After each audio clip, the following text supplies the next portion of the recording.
अब आता है बोडे प्लॉट का लेक्चर 7। ये सबसे इम्पॉर्टेंट लेक्चर है, ठीक है। बोडे का सारा क्वेश्चन यहीं से फ्रेम होता है, ठीक है। इसमें कॉन्सेप्ट आता है बोडे स्टाइल में ट्रांसफर फंक्शन को लिखने का, बोडे का स्टैंडर्ड रिप्रेजेंटेशन, डीसी गेन कैसे निकालते हैं, कॉर्नर फ्रीक्वेंसी कैसे निकालते हैं, और बोडे प्लॉट कैसे प्लॉट करते हैं, और बोडे प्लॉट से ट्रांसफर फंक्शन कैसे प्लॉट करते हैं, ये सारा इसी लेक्चर में है, ठीक है। तो अब आ जाता है फॉरवर्ड, मतलब डीसी गेन क्या होता है।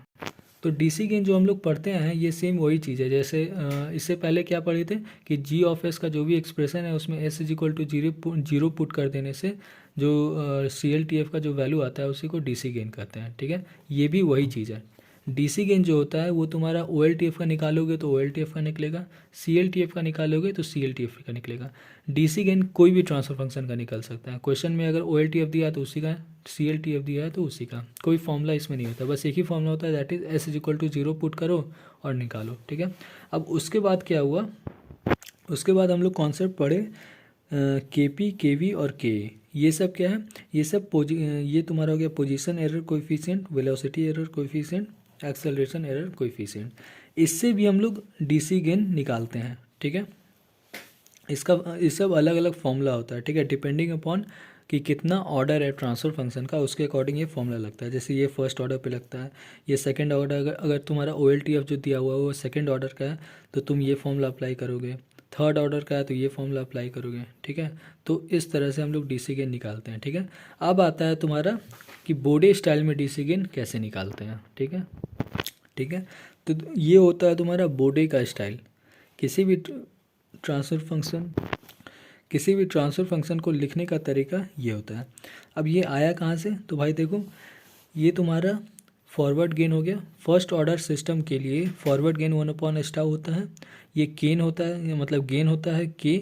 अब इसको मोस्टली क्या हो जाता है कि इसको इसमें इंक्लूड करके लिखा जाता है, दैट इज़ ऐसे, ठीक है। और मोस्ट ऑफ द केसेस में के का वैल्यू 1 होता है, ठीक है।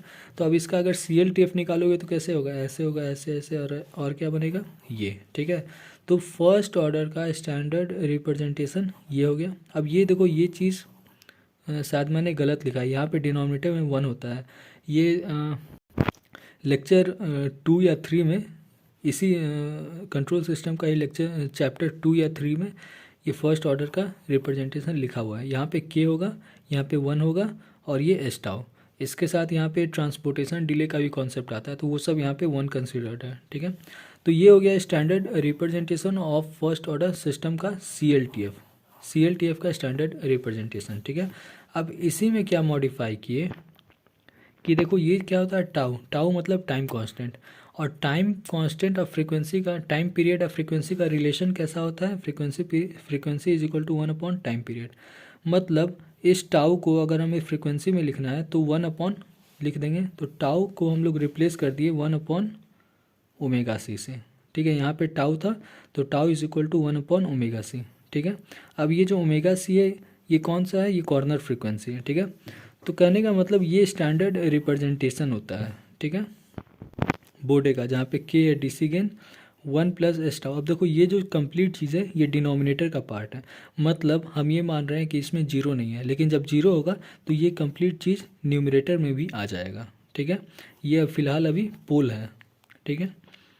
तो इसमें बोडे ये स्टाइल ये हो गया। और हमें करना क्या होता है कि कोई भी क्वेश्चन दिया हो, ठीक है, जैसे मान लो तुम्हारा क्वेश्चन दिया हुआ है ये, ठीक है, 10/s+4, ठीक है। तो इसमें हमें क्या करना है कि इस कंप्लीट एक्सप्रेशन को बोडे स्टाइल में कन्वर्ट करना है, ठीक है। बोडे स्टाइल क्या था, यहाँ पे देखो लिखा हुआ है, ठीक है।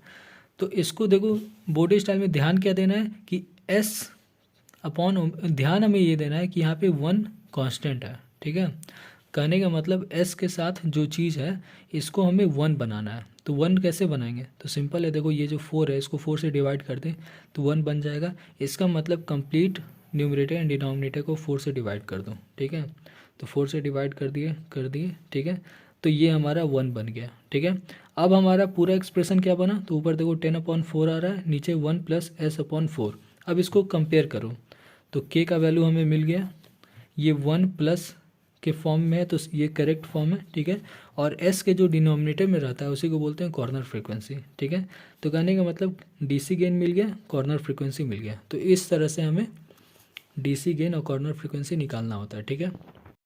अब ये जो टेबल है इसमें क्या है, तो basically first order, second order, third order और nth ऑर्डर का डीसी गेन क्या होगा, स्लोप क्या होगा, मैक्सिमम एंगल क्या होगा, मैक्सिमम एरर इन मैग्नीट्यूड क्या होगा, मैक्सिमम एरर इन डिग्री।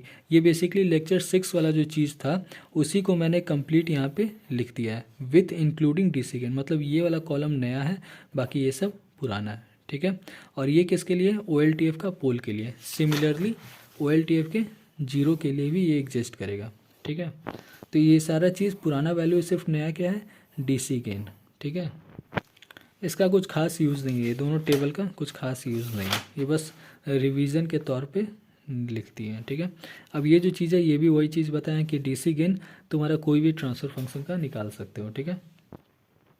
और जो बोडे का स्टाइल होता है, अच्छा एक और चीज़, जो तुम्हारा केपी, केवी और के है इसका कुछ ना कुछ लिमिटेशन है, लेकिन बोडे से अगर निकालोगे तो कोई लिमिटेशन नहीं है बोडे का। बस जैसे ये देखो ये क्वेश्चन है, तो इसको अगेन तुम्हें बोडे स्टाइल में रखना है, ठीक है। तो बोडे स्टाइल का मतलब क्या होता है कि डिनोमिनेटर में एस के साथ जो एडिशन वाला टर्म है उसका मैग्नीट्यूड 1 होना चाहिए, ठीक है। तो इसका मैग्नीट्यूड 1 करने के लिए ये 4 है तो 4 से भाग दे देंगे तो हो जाएगा। इसका मतलब न्यूमरेटर और डिनोमिनेटर कंप्लीट चीज़ को 4 से भाग दे दूँ तो ये फ्रैक्शन में कोई फ़र्क नहीं पड़ेगा। तो ऐसे कर दिए, ठीक है। तो ये देखो बोडे स्टाइल में आ चुका है। अब देखो यहाँ पे 1 + s/4 है, जबकि सॉरी क्या बोल रहे हैं, यहाँ पे देखो s ये कुछ ऐसा है और ये तुम्हारा यहाँ पे एक ही s प्रेजेंट है, यहाँ पे दूसरा s है, तो इससे फ़र्क नहीं पड़ता। ये इसका ऑर्डर 2 है और इसका ऑर्डर 1 है, ठीक है। अगर यहाँ पे ऑर्डर 2 रहेगा तो देख लो ऑर्डर 2 में क्या होता है, सिंपल ये रहता है और इसका स्क्वायर हो जाता है, ठीक है। तो कहने का मतलब कितना भी एस रहे फ़र्क नहीं पड़ता, हमें बस इस चीज़ पे ध्यान देना है। मतलब एस के साथ 1 कांस्टेंट होना चाहिए, बाद बाकी कितना भी एस है फ़र्क नहीं पड़ता, ठीक है। तो यहाँ पे अगर एस का पावर 10,000 भी रहता तो कोई फ़र्क नहीं पड़ता, हमें बस इस चीज़ पे फोकस करना है। ये 1 हो गया और जब ये 1 हुआ तो यहाँ पे क्या चीज़ आया, तो 4। तो कहने का मतलब ये डीसी गेन हो गया और ये तुम्हारा कॉर्नर फ्रीक्वेंसी हो गया, ठीक है।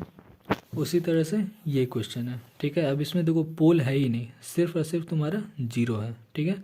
तो ये देखो पोल इज़ लेस देन 0, तो ये इम्प्रॉपर ट्रांसफ़र फंक्शन आ गया। तो इसका मतलब तुम यहाँ पे के पी, के वी और के अप्लाई ही नहीं कर सकते, मतलब इसका फॉर्मूला तुम अप्लाई ही नहीं कर सकते हो।